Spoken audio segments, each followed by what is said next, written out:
we've talked a lot about a lot of Senate races going on in Texas and North Carolina, but we haven't really delved into Maine as much. And can you help us understand the contours of this race, who Graham Platner is, what Governor Janet Mills' vulnerabilities are, and how you see this race breaking down?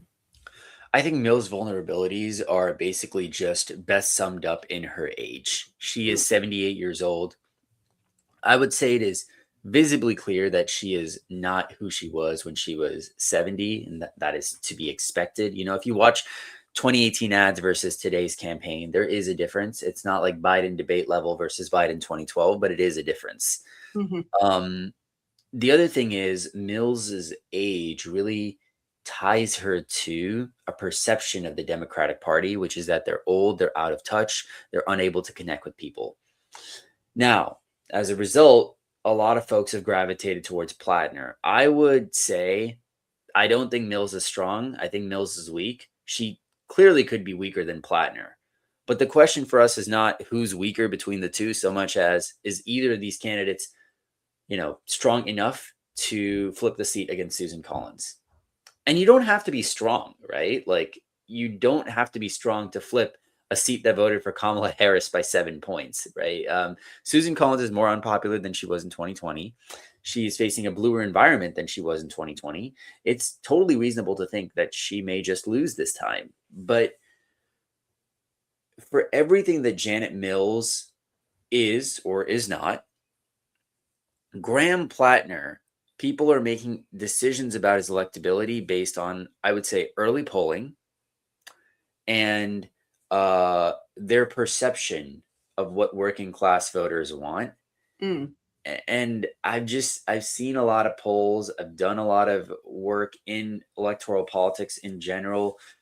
I don't think people realize like how candidates can implode when scandals start hitting the airwaves, because like I think back to Mark Robinson, he was polling within a few points of Josh Stein for a few months. Then the Nude Africa story broke and Robinson lost North Carolina by 15, which is insane for a Democrat to win by in North Carolina. So I'm not saying Graham Platner is Mark Robinson. I think Platner wins by percent.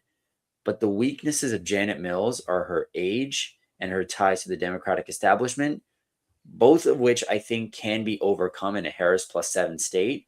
The weaknesses of Graham Platner is that he has a Totenkopf on his chest, or he had one. And those are substantially bigger disadvantages in theory, but we'll see. We'll see. Yeah, and I want to correct myself. I said 2018 when Susan Collins was last up for re-election, and you corrected me. It's 2020. If you're following this primary online, it seems like this is one of the more heated ones. The Texas primary with Tallarico, it was also heated. That seems to have faded a bit with the election, being settled decisively in March. No runoff. This one just seems to have taken a life of its own, especially on Blue Sky. I mean, you have people who are really firmly in the Mills camp, really firmly in the Platner camp. I'm not sure how many of these people actually live in Maine, but there's a lot of people who are dismissing Platner's weaknesses, saying the tattoo was dumb. He's apologized. A lot of his comments about women and sexual assault survivors shouldn't be held against him. How nasty do you think this race is actually going to become? And regardless of who wins, what kind of impact could that be on Democrats flipping this seat in November? I would say the bigger. Okay, so there's a few different ways in which we can go through that. I guess my question for you, let me start, is there's one part of your sentence that I'm especially hooked on here. You said this primary is one of the more heated ones. by what metric are we defining that? Because I actually don't think the main primary is heated at all. I think it's Okay. over. Platner has won, basically. He's not, the gap between Platner and Mills is so heavy at this point that Mills would need like a domestic abuse scandal to come out on Graham Platner or Mm, something like that. Because I don't think it's a competitive primary. Like it looks that way on X because there's a lot of people who are passionate about and against Graham Platner. mhm. But this is starting to look like the late stages of the 2016 Republican primary when Yeah. Donald Trump had, there was a lot of opposition to Trump among elite conservatives, but the voters had more or less decided he was their guy and he was going to get it. There was no contested convention, no nothing. He hit 1270 and that was that, and he got it. And similarly, uh, I'm sorry to go on this point, but I actually don't think this is a contested primary. I don't like Graham Platner, but he's 99% to be the nominee. Mhm. When I say heated, I'm not talking in terms of like who's going to win. I'm talking about the rhetoric surrounding it. It Gotcha. definitely seems more heated than, in some of the other races that we have. Yeah, I would say like it's definitely going to make a difference. If you look at the way I can actually draw people a parallel here. 2022 Pennsylvania Senate. Uh, Dave McCormick and Mehmet Oz spent about 4 weeks just blasting each other on TV. Mhm. McCormick went nuclear on Oz in a way that I have not seen a Republican candidate go nuclear on another candidate in quite some time. And honestly, I don't know if I've seen it be that bad ever since. Hmm. It got so bad for Oz that when the Republican primary ended, Dr. Oz's favorables were underwater with Republicans. Mm. Every single poll showed Oz was trailing Fetterman by 9, Oz was trailing Fetterman by 10, etc. And like the end result was, even though Oz made a little bit of a comeback in some polls, he ended up losing by 5. Pennsylvania, remember, was a R+3 state relative to the nation in 2020.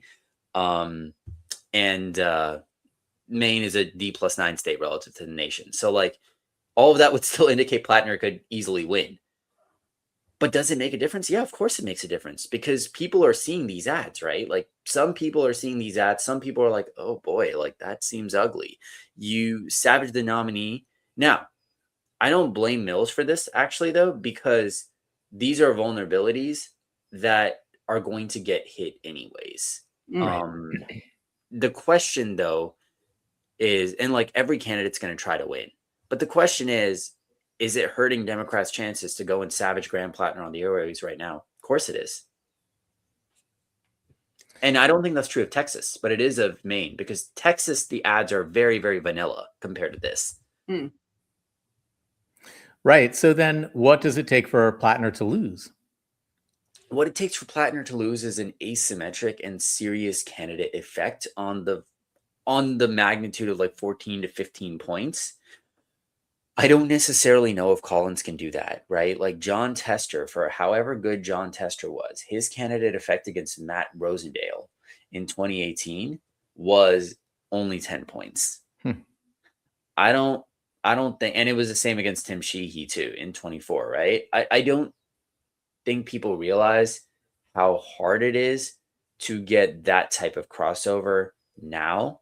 Mm. Collins did it once before, but that was in a D+2 year down ballot, right? Mhm. Maine is going to be about 7 points bluer this time than it was last time. If you just take 2018 and you shift the ranked choice vote adjusted results to the left by 7 points, Gideon probably wins. Collins has gotten less popular since then, so even though Plattner is a weak nominee, I think potentially it may not matter because polarization's gone up. So that was 2020 versus now. I would say that for Plattner to lose, you would need another scandal to come out about him. You would need the airwaves to really start getting hit hard about and only about his scandals. And like the thing is, these tattoo scandals are bad for sure, but they're a different league from like domestic violence or rape or the types of things that like, really get candidates to flee the really get people to flee the candidates. If I can make one quick point on Mark Robinson, the reason Robinson lost by 15 was because every elected Republican in the state abandoned him. That's not going to happen with Platner. Platner is not going to get abandoned by the DSCC in Maine when the state is 50-50. Internal polling does not look great for him from what we can see on reports, right? Like, you've seen the assessment that Schumer doesn't think he can win, but they are not going to just leave him out to dry. Right. Because So you got the balance of power. yeah, at stake. exactly. That's why we've got his a shot. score is higher than Robinson's. Right. How do you see 2026 shaping up? Democrats feel very bullish on the House. What would you say their odds are in retaking the Senate?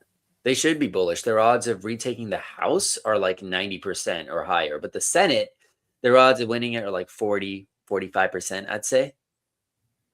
Not bad with the map. No, not bad at I'll all. take it. Is that trending even a tiny bit upward over time? Because it seems like over the past year, let's say we started April 2025 believing that the Senate was not at all in play. And it seems like there's more and more talk about just the tiniest possibility. When, at the start of 25, I would have said Democrats are 15% to flip the Senate. And now I'm saying they're 40%. So it's possible, but for them to win the Senate, these four things need to happen. Platner needs to win Maine. Cooper needs to win North Carolina. They need to then flip Ohio and Alaska, or two of Ohio, Texas, and Alaska. And they need to hold Michigan, and they need to hold Georgia. Right. So I guess that's four things really. But like Michigan and Georgia, I'm not as concerned about Georgia at all. I think North Carolina and Georgia both are going to be healthily Democratic by a few points. Michigan, it depends on who wins the primary, but I think either Democrat wins. I'm less confident in El Sayed, though, than I am in McMorrow. Yeah. And then Alaska and Ohio, I'm actually pretty optimistic on Alaska from a Democratic perspective. And the reason is when Trump disapproval is this high and the gap between who's voting Democrat and who is saying like, I disapprove of Trump, but I'm not voting for the generic Democrat is disproportionately among moderate and culturally conservative voters. A moderate candidate like Mary Peltola will peel off more of those voters, and it makes her ceiling much higher. So that's the thing with these midterms.